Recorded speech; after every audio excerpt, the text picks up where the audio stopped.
दिसला की सर्वसामान्य माणूस भीतीने थरथर कापतो। पण कोल्हापूरच्या कुर्णी गावातील रघुनाथ बोडके हे सर्पमित्र जीवावर उदार होऊन अशा विषारी सापांना पकडतात आणि पुन्हा त्यांच्या अधिवासात सोडतात। गेल्या 30 वर्षात त्यांनी तब्बल 8000 सापांना जीवनदान दिलंय। गावखेड्यात असो वा शहरात कुठेही साप निघाला की पहिला कॉल होतो सर्पमित्र रघुनाथ बोडके यांना। वयाच्या 20व्या वर्षापासून सुरू झालेली ही धाडसी सेवा आजही अविरत सुरू आहे। 30 वर्षांच्या काळात तब्बल 8000 विषारी साप त्यांनी पकडून सुरक्षित अधिवासात सोडले आहेत।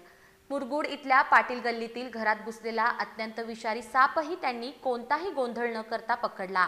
थंड वातावरणात उबदार जागा शोधणारे साप नागरिकांच्या जीवाला धोका ठरू नयेत म्हणून बोडके सतत सज्ज असतात। सर्पमित्रांच्या मते साप हे शेतकऱ्यांचे खरे मित्र आहेत, कारण ते उंदरांसारख्या पीकनाशक प्राण्यांवर नियंत्रण ठेवतात। त्यांच्या या धाडसी आणि निस्वार्थी कार्याबद्दल नागरिकांनी बोडके यांचे कौतुक केले आहे। शासनाकडून सर्पमित्रांना फ्रंटलाईन वर्करचा दर्जा देत 10 लाख रुपयांच्या अपघाती विम्याचा लाभ देण्याची योजनाही जाहीर करण्यात आली आहे।